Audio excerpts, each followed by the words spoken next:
अल्लाह के नाम से जो बड़ा मेहरबान और रहम करने वाला है। आज हम आपके लिए एक खास इस्लामिक कहानी लेकर आए हैं जिसमें एक बंदर और एक औरत का वाकया है जो हमें हमारी जिंदगी के अहम पहलुओं को समझाने में मदद करेगा। इस कहानी के जरिए हम ये समझेंगे कि इस्लाम में हमें अपनी अखलाक, नियत और अमाल को किस तरह से सही रखना चाहिए। जैसे कि हमारे प्यारे नबी हजरत मोहम्मद सल्लल्लाहु अलैहि वसल्लम ने फरमाया है कि अच्छे अमल ही इंसान को अल्लाह के करीब लाते हैं। इस्लाम हमें हमेशा इस बात की तालीम देता है कि हम अपनी जिंदगी में हुस्न-ए-अखलाक और इबरत को अपनाएं ताकि हम अल्लाह के पास इज्जत और सुकून पा सकें। हर वाकया, चाहे वो छोटा हो या बड़ा, हमें एक गहरी दर्स देता है और हमें अपनी गलतियों को सुधारने और सही रास्ते पर चलने की तौफीक मिलती है इंशाअल्लाह। इस कहानी के जरिए आप अपनी जिंदगी में उस राह पर चलने की कोशिश करेंगे जिस राह पर अल्लाह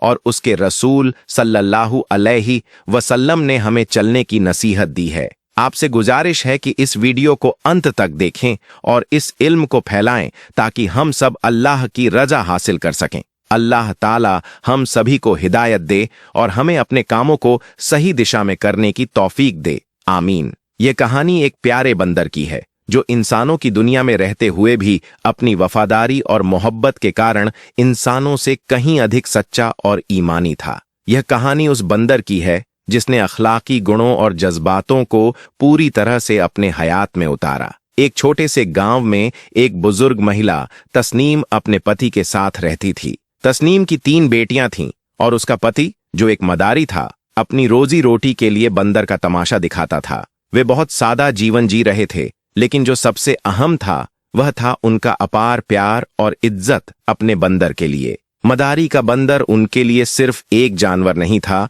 बल्कि वह उनके लिए एक अखिल मुस्लिम परिवार का सदस्य था, एक ऐसा बच्चा जिसे वे प्यार से पाल रहे थे। तस्नीम की भी बंदर के प्रति यही भावना थी।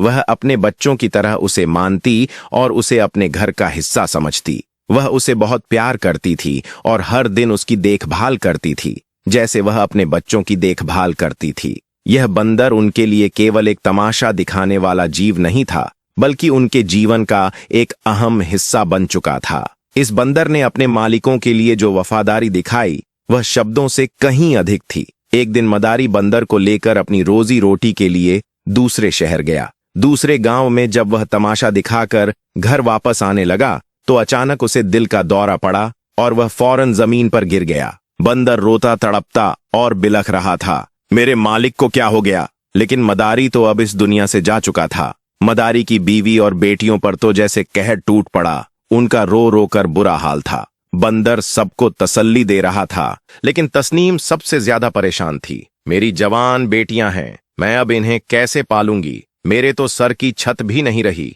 चलो और कुछ नहीं, इनका बाप अपनी बेटियों के लिए इज्जत से 2 वक्त की रोटी तो लाता था। कुछ दिन बाद सब्र और शुक्र करके तस्नीम ने फैसला किया कि वह अपने गांव में समोसे बेचेगी और उसका प्यारा बेटा बंदर उसकी मदद करेगा। बंदर तस्नीम की परेशानी को अच्छी तरह समझ रहा था। उसने तस्नीम के हाथ पर अपना हाथ रखकर उसे तसल्ली दी। यह इशारा था कि वह एक बेटा बनकर उसका साथ देगा। तस्नीम ने इधर उधर से कुछ पूंजी जमा की और समोसे बनाने का सामान ले आई। पूरी रात जागकर उसने और बंदर ने समोसे तैयार किए। जब दिन का उजाला फैला तो तस्नीम ने समोसे का थाल उठाकर बंदर के सिर पर रखा और खुद घर से बाहर निकल आई। उसने अपनी तीसरी बेटी को भी अपने साथ लिया। तीनों बेटियां जवान और खूबसूरत थीं।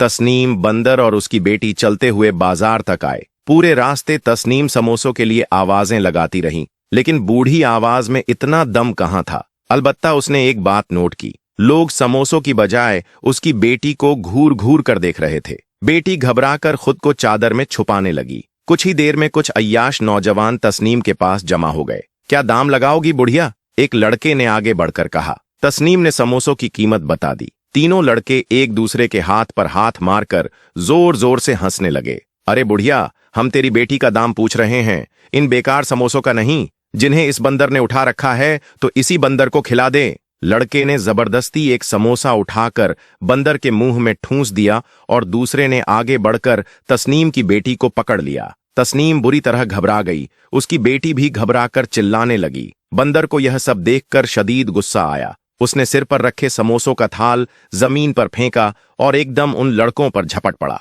लड़के बंदर को यूं हमला करते देख घबरा गए। बंदर ने अपने लंबे लंबे नाखूनों से लड़कों को बुरी तरह घायल कर दिया, लेकिन खींचतान में तस्नीम की बेटी के कपड़े फट गए। वह सख्त शर्मिंदा हो रही थी और बुरी तरह रो रही थी। लोग उनके पास जमा होकर तमाशा देख रहे थे। लड़के जख्मी होकर भाग गए, लेकिन तस्नीम का दिल चाहता था कि वह अपनी किस्मत पर मातम कर ले। सारे समोसे मिट्टी में लथपथ हो गए थे और लोग उसकी बेटी के फटे हुए कपड़ों की वजह से उसे घूर घूर कर देख रहे थे। अब घर जाना चाहिए, यहां रहकर अब क्या करें? तस्नीम ने दुखी दिल से सोचा और पलटने लगी, लेकिन उसकी किस्मत बुरी थी। अचानक उसका पांव लड़खड़ाया और वह पीछे की जानिब एक बड़े से गड्ढे में गिर गई। तस्नीम के हलक से एक कराहती चीख निकली। वह बूढ़ी थी, हड्डियां पहले ही नाजुक थीं।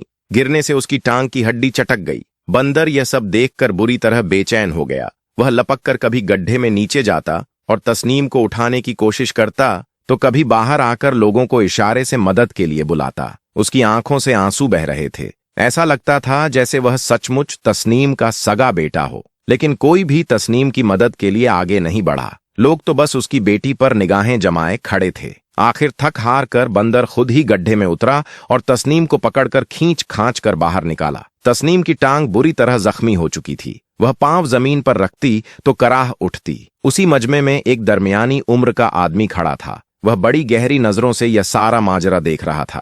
वह अचानक आगे बढ़ा और बोला, रुक जाओ बंदर, तुम इस औरत को लेकर कहां जाओगे? बंदर, जो तस्नीम को उठाने की कोशिश में हलकान हुआ जा रहा था, हाने लगा। उसने इशारे से उस आदमी को बताया कि उनका घर कुछ ही दूरी पर है।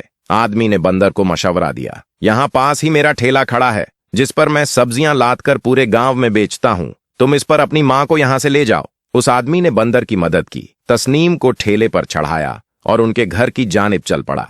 तस्नीम की बेटी भी खुद को छुपाने की कोशिश करते हुए घर तक पहुंची। आदमी तो तस्नीम को घर छोड़कर चला गया, मगर उसकी तीनों बेटियां उसके इर्द गिर्द इकट्ठी होकर फूट फूट कर रोने लगी। तस्नीम की आंखों में आंसू थे। बंदर से उसकी परेशानी और बेचैनी देखी नहीं गई। वह अचानक लपक कर घर से बाहर निकला और पास के डॉक्टर को हाथ पकड़कर घसीटते हुए घर ले आया। डॉक्टर ने घर आते ही तस्नीम की टांग का मुआयना किया और मायूसी से बोला, तस्नीम की टांग की हड्डी टूट गई है। मुझे यकीन है कि बड़े डॉक्टर को फीस देने के लिए आपके पास पैसे नहीं होंगे। मैं अपने साधनों से इनका इलाज करा देता हूं, लेकिन अब यह 3 महीने तक चलने फिरने के लायक नहीं रहेंगी। डॉक्टर की बात सुनकर सभी के चेहरे उतर गए। कमाने का एकमात्र जरिया तो अब तस्नीम ही थी। अगर वही चारपाई पर पड़ जाती तो कमाता कौन? लेकिन उसका इलाज भी जरूरी था। बंदर ने डॉक्टर के हाथ पर अपना हाथ रखकर सर हिलाया। डॉक्टर ने अपनी गाड़ी मंगवाई और तस्नीम को अस्पताल ले गया। वह डॉक्टर नेक दिल आदमी था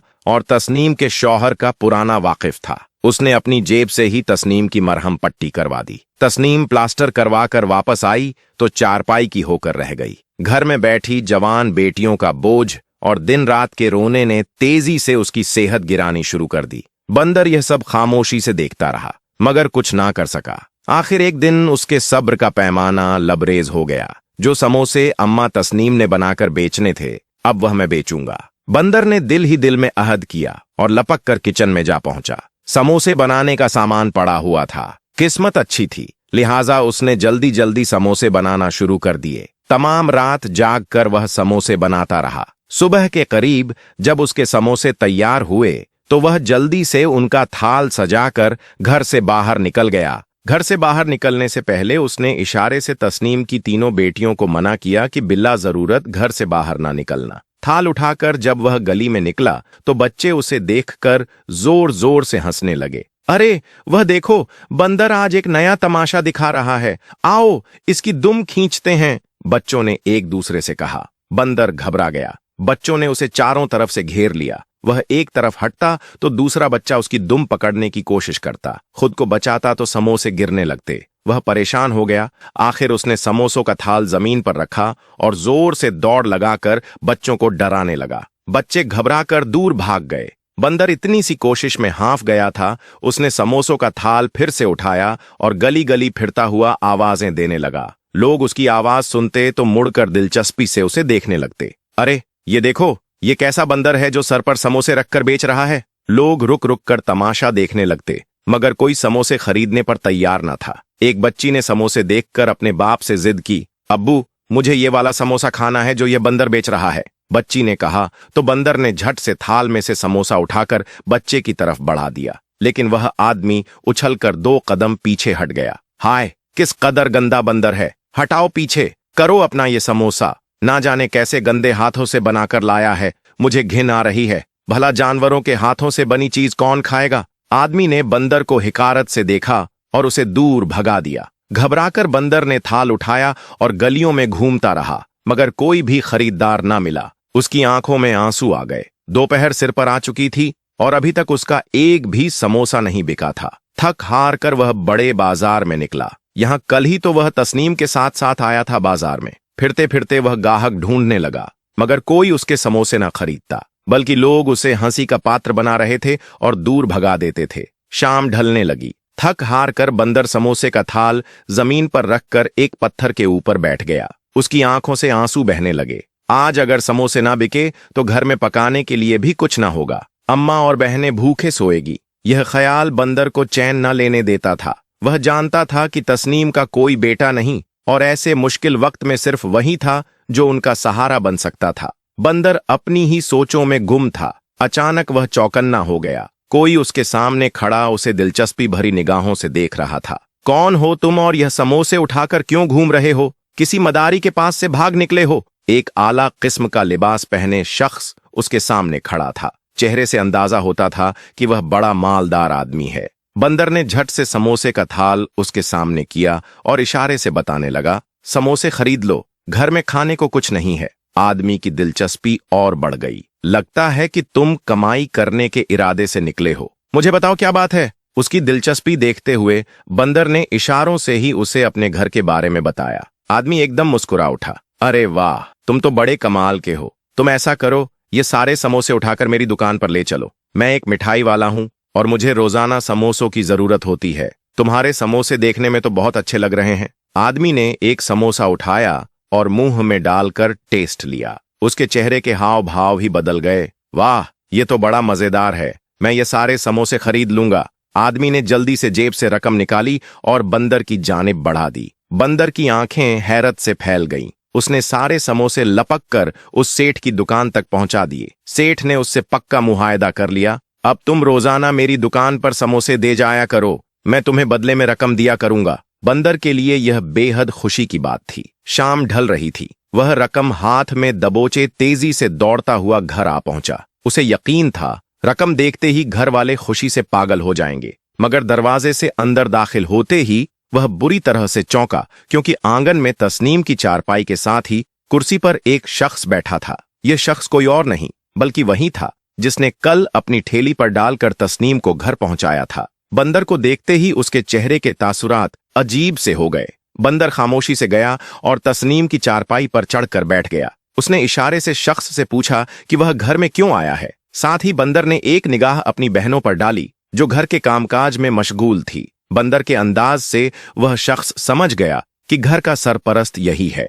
वह आगे होकर बोला, मैं तस्नीम से शादी करना चाहता हूं। यह औरत मुझे पसंद आई है। अरसा हुआ मेरी बीवी का इंतकाल हो चुका है, मेरी कोई औलाद नहीं। इन लड़कियों की सूरत में मुझे बेटियां मिल जाएंगी और मेरे तन्हा दिनों का कोई साथी हो जाएगा। बंदर पर यह अल्फाज पहाड़ बनकर टूटे। उसने पलटकर तस्नीम को देखा तो उसके चेहरे पर रजामंदी नजर आई। शायद तस्नीम भी हालात से बुरी तरह घबरा गई थी। वह चाहती थी कि एक मर्द उनका सहारा बन जाए। उसने उस आदमी की ख्वाहिश कबूल कर ली। बंदर हैरान था, लेकिन वह कुछ बोल न पाया। उसे तो बस अपनी बहनों और मां की फिक्र थी। उसने दिल में सोचा, कहीं इस शख्स का कोई लालच ना हो। मगर तस्नीम ने उस आदमी के साथ निकाह कर लिया। वह दिन भर सब्जी बेचा करता था। शाम के वक्त घर आता तो तस्नीम से बातें करने लग जाता। तस्नीम की बेटियां जब उसके सामने खाना रखतीं तो वह मजे लेकर खाता। चंद दिन तो बड़े अच्छे गुजरे। बंदर भी रोज समोसे मिठाई वाले की दुकान पर पहुंचाने लगा और उसे अच्छी आमदनी होने लगी।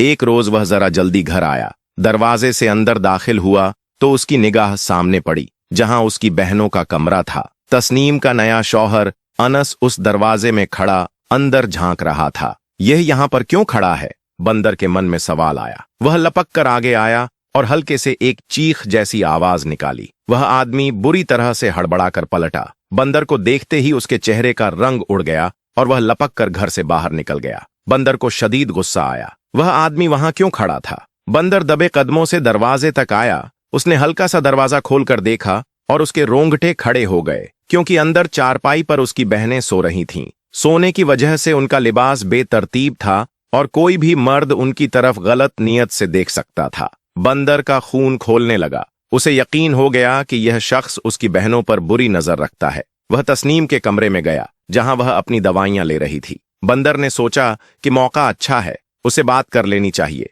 उसने इशारे से तस्नीम को बताया कि वह आदमी वहां क्या कर रहा था। तस्नीम पहले तो हैरान हुई, फिर उसे बहुत गुस्सा आया। तू हद से ज्यादा शक्की हो गया है। तुझे इंसानों वाली कोई बात भी याद नहीं। ऐसा नहीं है, वो उन्हें अपनी बेटियों की तरह समझता है। शायद कोई जरूरत होगी इसलिए अंदर देख रहा होगा। तस्नीम ने बंदर को झिड़क दिया। वह अपने नए शौहर पर बहुत भरोसा करने लगी थी। बंदर बुझे हुए दिल से घर से बाहर निकल आया, लेकिन अब उसने पक्का इरादा कर लिया कि वह हर वक्त अनस पर नजर रखेगा। अनस ठेला लेकर जाता तो शाम के समय ही वापस आता। बंदर की पूरी कोशिश होती कि उसके आने से पहले वह घर में पहुंच जाए। अनस भी जब घर में बंदर को घूमते फिरते देखता तो उसका मुंह कड़वा हो जाता। बंदर की अब पूरी कोशिश थी कि वह जल्द से जल्द अपनी बहनों के रिश्ते ढूंढकर उनकी शादियां करवा दे। उस दिन बंदर समोसे का थाल लेकर मिठाई वाले की दुकान पर पहुंचा तो वहां एक खूबसूरत सा नौजवान खड़ा था। बंदर को देखते ही उसने प्यार से उसकी जानिब हाथ बढ़ाया। कैसे हो दोस्त? बंदर को बड़ा अच्छा लगा।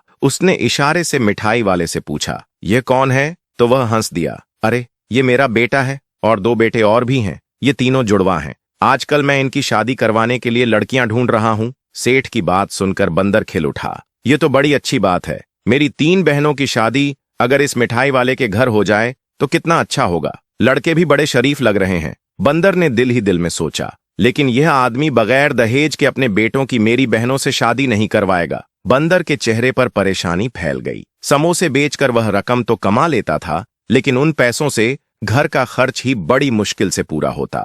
वह तमाम दिन सोच और परेशानी में गुजार रहा था। वह बहनों को ज्यादा दिन घर में नहीं रख सकता था। उनकी इज्जत और जान दोनों ही खतरे में थी। सोचते सोचते वह बढ़ई के पास जा पहुंचा, जो घर का साजो सामान बनाने का काम करता था। बंदर को अपनी दुकान में देखकर वह जोर से हंसा, लेकिन बंदर ने इशारे से उससे पूछा, एक दहेज का सामान बनाने के लिए उसे क्या क्या चाहिए? बढ़ई ने बड़े आराम से बता दिया, सारी लकड़ियां मेरी होंगी तो बड़ा महंगा बनेगा। हाँ, अगर तू लकड़ियां ले आए तो मैं तुझे मुफ्त में सामान बना दूंगा। बढ़ई ने तो मजे से कह दिया, लेकिन बंदर का दिमाग रोशन हो गया। अगले दिन समोसे मिठाई वाले की दुकान पर पहुंचाते ही वह लपक कर करीब के जंगल में जा पहुंचा। वहां ऊंचे ऊंचे दरख्तों के तने थे। बंदर घर से साग काटने वाली दरांती लेकर गया। उसने एक एक करके दरख्तों को गिराने का काम शुरू कर दिया। काम मशक्कत भरा था, लेकिन बंदर दरख्त गिराता और उनकी लकड़ियां काटने लगता। दहेज के साजो सामान की फिक हटी तो बंदर को एक और फिक्र हुई। शादी के रोज यकीनन बहुत से मेहमानों को खाना भी खिलाना होगा। उनके घर में तो दाल रोटी बड़ी मुश्किल से पूरी होती थी। बंदर सर पकड़े बाजार में बैठा था, जब एक आदमी ने उसे गले से पकड़ लिया। यह बंदर बड़ा फुर्तीला लग रहा है, चल मेरे साथ नाच दिखा, मैं तुझे पैसे दूंगा। उस आदमी ने कहा, मैं एक मदारी हूं, बिल्कुल बंदर के पहले मालिक की तरह। बंदर ने उस आदमी की तरफ अपना हाथ बढ़ाया और इशारे से पूछा, कितने पैसे देगा? मदारी ने उसे रोज मिलने वाली रकम का आधा हिस्सा बताया। बंदर खुश हो गया। उस रकम को मैं जमा करके बहनों की शादी के दिन खाना पकवा लूंगा। वह समोसे सेठ की दुकान पर पहुंचाते ही उस मदारी के साथ निकल पड़ता। वह उसे गलियों गलियों मोहल्ले मोहल्ले में नचाता रहता। नाचते नाचते बंदर थकने लगता, उसके पैरों तले से खून रिसने लगता, लेकिन रकम की लालच में वह पूरे गांव का एक चक्कर लगा लेता। उसी बीच नाचते हुए उसे पता चला कि उसका बेटा शादी ब्याह के खाने पकाता है। बंदर खुशी से उछल पड़ा। उसने उस आदमी के साथ मुआहदा किया, जब मैं अपनी बहनों की शादी करूंगा तो यह आदमी मेरी बहनों की शादी का खाना मुफ्त में पकाएगा। यूं बदले में वह रोजाना की रकम उससे नहीं लेगा। मदारी को भला क्या एतराज हो सकता था। वह मुफ्त में बंदर को नचाने लगा। बंदर पूरे गांव का चक्कर लगाकर सीधा जंगल जा पहुंचता, एक एक करके लकड़ियां काटता, और जब शाम ढलने लगती तो पूरा दिन गुजर जाता। अनस के घर आने का वक्त होता तो बंदर जल्दी से काम अधूरा छोड़कर घर वापस आ जाता। अनस उसको देखकर बड़ा गुस्सा करता, क्योंकि वह पूरी रात जाग कर समोसे बनाता रहता और साथ साथ बहनों की निगरानी भी करता था। सुबह अनस जब घर से चला जाता तब बंदर समोसे का थाल लेकर बाजार की जानिब निकलता। उस वक्त तस्नीम जाग जाया करती थी। अनस को मौका नहीं मिल रहा था कि वह तस्नीम की बेटियों पर हाथ डाल सके। बंदर रोजाना थाल पहुंचाने के बाद खुद जंगल पहुंच जाता। रफ्ता रफ्ता उसने इतनी लकड़ियां काट ली थीं कि तीनों बहनों का दहेज आसानी से बन सकता था। जिस दिन उसने आखिरी बहन के दहेज की लकड़ियां मुकम्मल की, वह बड़ा खुश था। कल सुबह आकर यह सारी लकड़ियां बढ़ई की दुकान पर पहुंचा दूंगा, फिर जल्द ही बहनों का रिश्ता मिठाई वाले से मांग लूंगा। बंदर ने खुशी खुशी सोचा और घर वापस आ गया। उसी दिन अनस बड़ी देर तक अपनी चारपाई पर बैठा घूरता रहा। बंदर भी सुबह के लिए समोसे बनाता रहा। दोनों रात भर जागते रहे। सुबह तस्नीम को डॉक्टर के पास लेकर जाना था। बड़ी दोनों बहनों ने छोटी से कहा, तू होशियार है, बाहर के रास्तों का भी खूब पता है, माँ को तू ले जा, हम घरदारी का काम कर लेंगे। छोटी बेटी मान गई। बंदर को उस रोज बढ़ई के पास जाना जरूरी था। ध्यान से जाना, मुझे काम ना होता तो मैं जरूर जाता। बंदर ने अपनी छोटी बहन के सर पर हाथ रखकर इशारा किया और खुद थाल उठाकर लपक कर बाहर निकल गया। मिठाई वाले को थाल देते ही वह जंगल की जानिब दौड़ा, लेकिन जंगल में दूर से ही धुएं के गहरे गहरे बादल उमड़ रहे थे। लोग दौड़ते हुए जंगल से दूर आ रहे थे। बंदर बुरी तरह से घबरा गया। ये सब क्या हो गया? वहां तो मेरी लकड़ियां पड़ी थीं। बंदर घबराकर दौड़ते हुए जंगल की जानिब जाने लगा। अरे वह देखो, बंदर जंगल में जा रहा है, रोको उसे, वहां तो आग लगी हुई है। लोग चिल्ला चिल्ला कर उसे पुकारने लगे, लेकिन बंदर अंधे धुंध जंगल में जा घुसा। वहां पहुंचते ही उसकी आंखें हैरत से फैल गईं। पूरे जंगल में जगह जगह आग लगी हुई थी। धुएं के गहरे बादल उठ रहे थे। जहां उसने सूखी लकड़ियां काटकर ढेर की सूरत में जमा की थी, वहां सबसे ज्यादा आग लगी थी। शायद मौसम की गर्मी से जंगल में आग भड़क उठी थी। बंदर हड़बड़ा गया। उसके लब्बों से चीख निकल गई, यह तो मेरी बहनों का दहेज है। वह लपक कर आगे बढ़ा और आग में कूद कर लकड़ी उठाने की कोशिश करने लगा, मगर लकड़ियां जल चुकी थी। आग बुझाने वाले लोग जंगल में दाखिल हुए तो बंदर को देखकर चौंक गए। अरे उसे रोको, बंदर को पकड़ो, बेचारा मर जाएगा, शायद उसका घर यहां है। लोग चीखने लगे।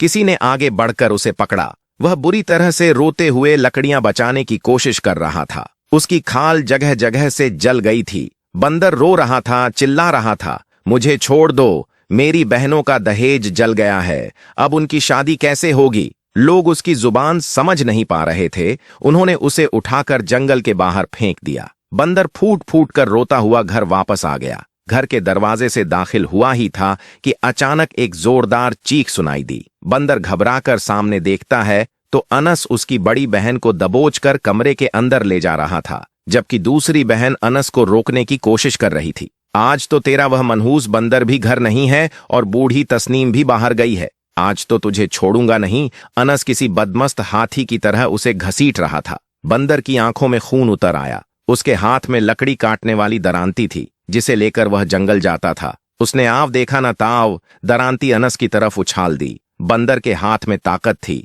दरांती सीधा अनस के सिर में जा लगी। खून का फव्वारा छूट पड़ा और वह वहीं सिर पकड़कर जमीन पर बैठ गया। बंदर की बहन जो पीछे खड़ी थी, उसने भी मौका गनीमत जाना और चूल्हे में पड़ी हुई लकड़ी उठाकर अनस के सिर पर जोरदार वार किया। अनस तड़प उठा, लेकिन उसने देख लिया कि यहां उसकी दाल गलने वाली नहीं है। सिर पर हाथ रखे वह बिलबिलाता हुआ बाहर भाग गया। दोनों बहनें रोती हुई आकर बंदर से लिपट गईं। अगर आज आप ना होते तो ना जाने क्या हो जाता। वे फूट फूट कर रो रही थीं। बंदर उनके सिर पर हाथ फेरते हुए उन्हें तसल्ली दे रहा था, मगर खुद उसका दिल भी टूटा हुआ था। कुछ देर बाद तस्नीम और छोटी बहन आ गईं। उन्होंने जब घर का मंजर देखा तो हैरान रह गईं। बेटियों ने रोते हुए तस्नीम को सारी बात बताई। वह बूढ़ी औरत भी फूट फूट कर रोने लगी। हाय मेरे नसीब, कैसा आदमी घर में घुसा लिया, अब क्या होगा? सभी शदीद परेशान थे। तभी दरवाजे पर दस्तक हुई। दरवाजा खुला तो देखा मिठाई वाला था।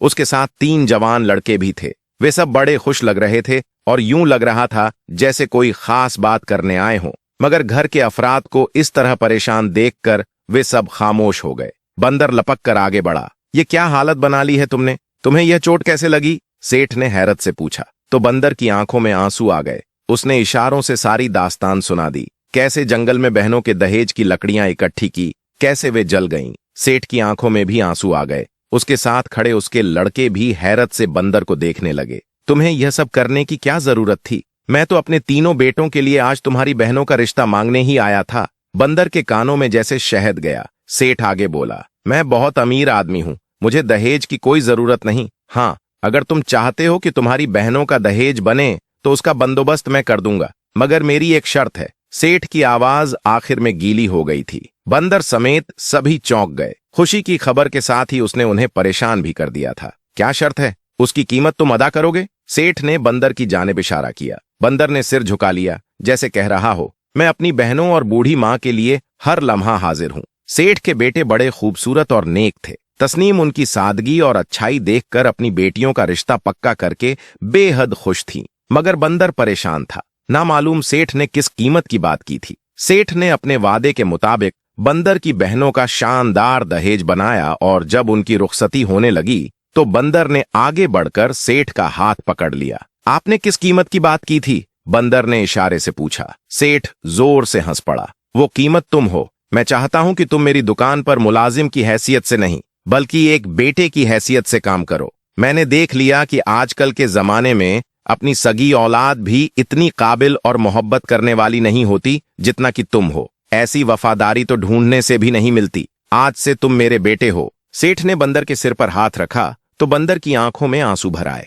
ऐसी कीमत तो मैं खुशी खुशी चुकाने को तैयार हूं। बंदर की तीनों बहनें अपने घरों में सुखी और खुशहाल थीं। वे अपनी मां को भी अपने साथ ले गई थीं और बंदर वहां किसी बेटे की तरह सेठ की दुकान पर काम करता रहा। उसने अपने नए घराने के साथ पूरी तरह वफादारी निभा दी थी। अगर यह वीडियो आपको पसंद आई हो तो इसे दिल से लाइक करें, दूसरों के साथ शेयर करें और कमेंट में आमीन जरूर लिखें ताकि हमारी दुआएं आप तक पहुंचे। और चैनल को सब्सक्राइब करना न भूलें और बेल आइकन को दबाएं ताकि आप हमारे फायदेमंद वीडियो का अपडेट पा सकें। अल्लाह हमें अपनी रहमत से निहाल करे। आमीन।